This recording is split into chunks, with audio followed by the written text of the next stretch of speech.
देखा हूँ सर, मेरे उम्र के बहुत सारे लोग खेती में है नहीं। आप कहते हैं India needs more farmers and not MBAs and engineers. Yes, I say it and I will always say it that वे।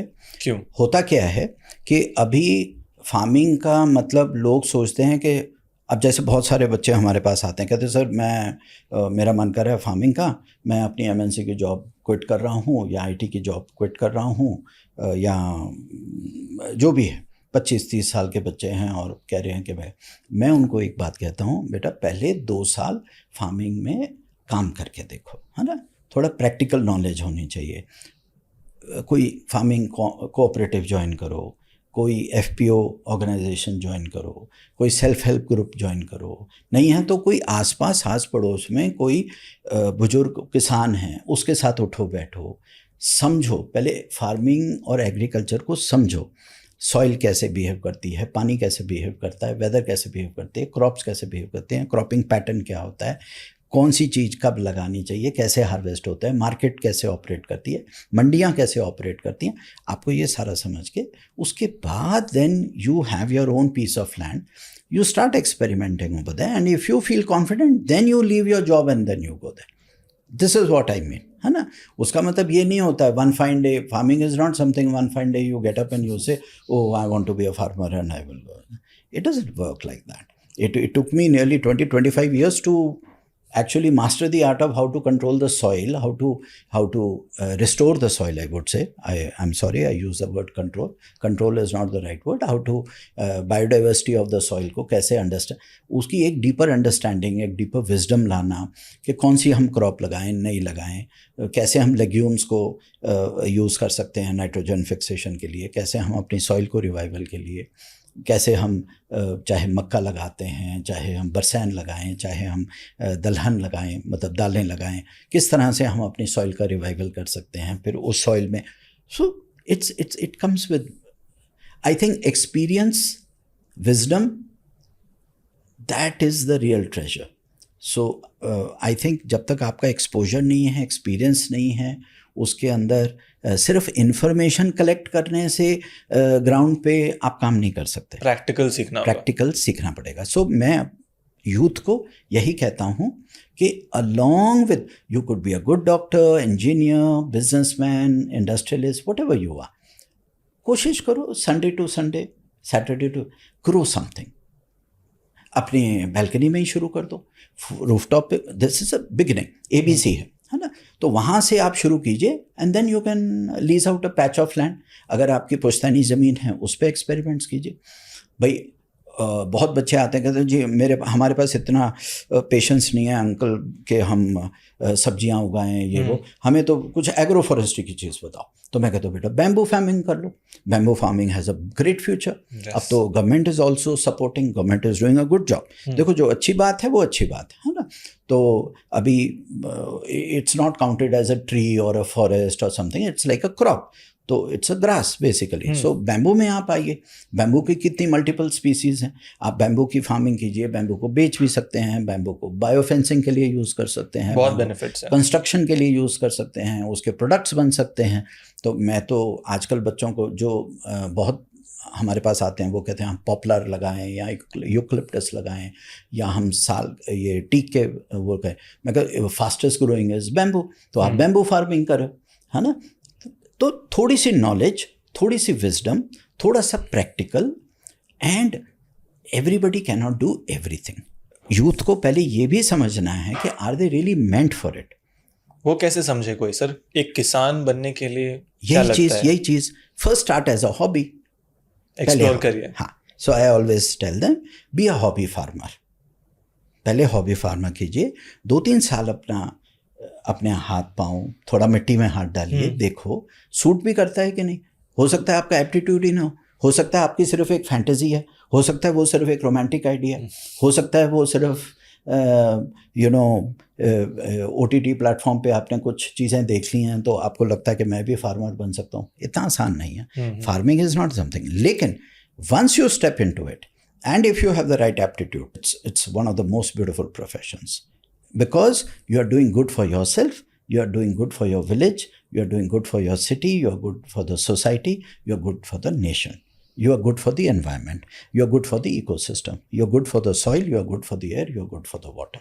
एक और जो माइंडसेट आजकल यूथ में काफ़ी डेवलप हुआ है सर, कि जॉब तो करना है बट साथ में फार्मिंग भी करना है, मतलब that's a good thing, that's a positive thing है। बट क्या आपको लगता है ये रिमोटली खेती हो सकती है? नहीं हो सकती, रिमोटली तो कभी भी नहीं होगी। ये एक प्रकार से रिमोटली हो गया ना सर? रिमोटली नहीं होती, रिमोटली नहीं होते।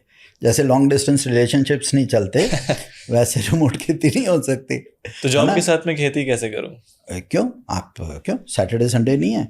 अच्छा, ज़रूरी थोड़ी ना है, अगर आप दिल्ली में रहते हैं तो आप एनसीआर के अंदर एक ज़मीन किराए पे लीजिए। अच्छा, एक तो ये भी बड़ी बीमारी है लोगों को, घर लेना है तो अपना लेना है, भाई रेंट पे रह लो।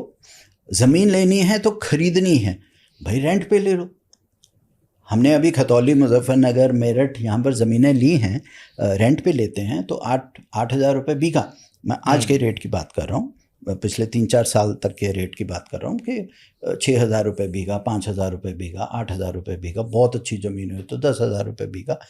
आप बहुत अच्छी खेती कर सकते हैं। उसमें पानी की अवेलेबिलिटी है, बिजली की अवेलेबिलिटी है, आपको आसपास से लेबर बहुत अच्छी मिल जाती है, गांव से बड़ी प्यारी अच्छी ट्रेंड आपको मैन पावर मिल जाती है।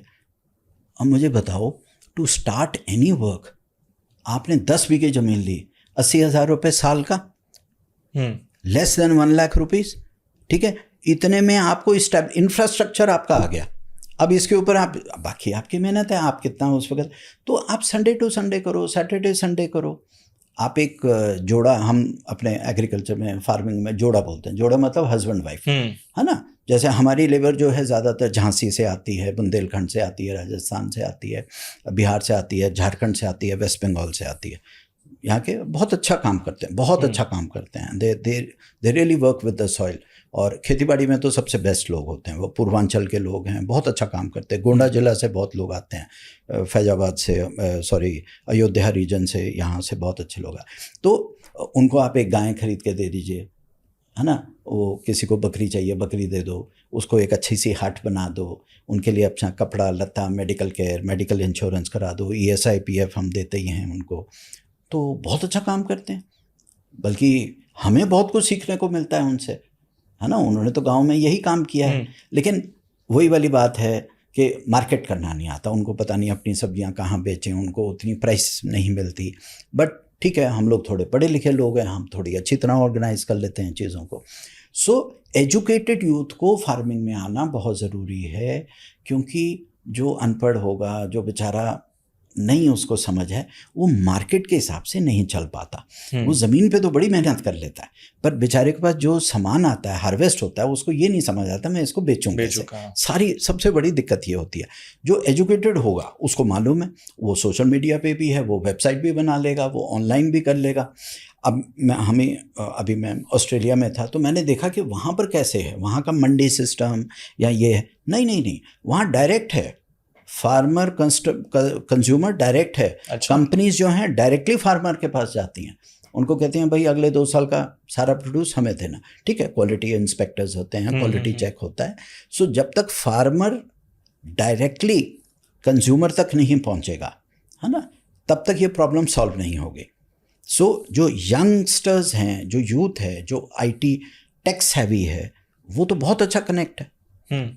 सो आपके पास इंडिया में मैन पावर भी है काम करने वाली, आपके पास सस्ती ज़मीनें भी हैं, ट्रॉपिकल क्लाइमेट है हमारा, मानसून बेस्ड वो भी है, ड्रिप इरिगेशन आप यूज़ कर सकते हैं, आप बहुत अच्छी तरह मैनेज कर सकते हैं। एंड जो यंगस्टर्स हैं, जो पढ़े लिखा यूथ है, वो तो बहुत अच्छी तरह से खेती कर सकता है। वो ठीक है, उसको 1-2 साल लगेंगे समझने में कि मैं टमाटर कहाँ बेचूं, अपना आलू कहाँ बेचूं, प्याज कहाँ बेचूं। एक ट्रेडिशनल विजडम गांव में हमें कहा करते थे कि बेटा अगर तुम्हें नहीं खेती बाड़ी की समझ आ रही तो एक काम करो, गीला मसाला जिसमें हरी मिर्च, अदरक, लहसुन, ठीक है, हल्दी वगैरह, ये वाली चीज़ उगा लो। और क्योंकि ये नो नॉनसेंस होते हैं, ये बड़ी आराम से हो जाते हैं, इसमें बहुत ज़्यादा दिमाग लगाने, मेहनत की ज़रूरत नहीं है। और दूसरा आलू टमाटर प्याज, बस ये अगर चीज़ आप कर दो, इसकी मार्केट हर जगह है। तो ये चीज़ें अगर टोकरियों में लेके तुम सड़क पे भी बैठ जाओगे ना, तो शाम तक सारी टोकरियां तुम्हारी खाली हो जाएंगी।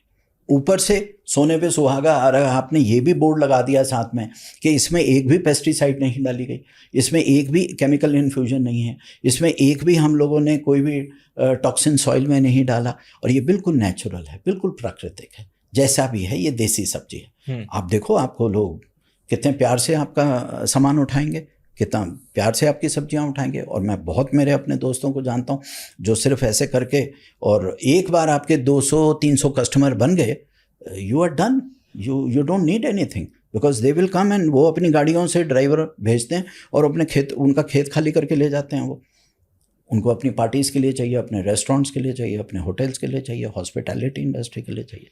सो बहुत स्कोप है, बहुत स्कोप है। पढ़ा लिखा यूथ फार्मिंग में आना बहुत ज़रूरी है, क्योंकि वो इन सब चीज़ों को जो मैंने अभी बात कही पिछले 5 मिनट में, वो इसको स्टडी करके he can work on it. जो अनपढ़ बेचारा फार्मर है ना, सो वो मैनेज नहीं कर सकता। सो पढ़ा लिखा यूथ तो मैनेज कर सकता है। So that is why I keep harping on this point that educated जो यंगस्टर्स हैं, they should take to farming and take it like देशभक्ति। मैं कहता हूँ नेशन बिल्डिंग में आप पार्टिसिपेट करना चाहते हैं ना, आप सोशल वर्क करना चाहते हो ना, आप सोशल डेवलपमेंट सेक्टर में काम करना चाहते हो, आप नॉन प्रॉफिट्स में काम करना चाहते हो, एनजीओज में काम करना चाहते हो, अच्छा काम करना चाहते हो, खेती बाड़ी कीजिए। आपको भी फ़ायदा है, आपकी हेल्थ को भी फ़ायदा है, आपकी फैमिली को भी फ़ायदा है, आपके गाँव को भी, आपके देश को भी। This is the best thing you can do.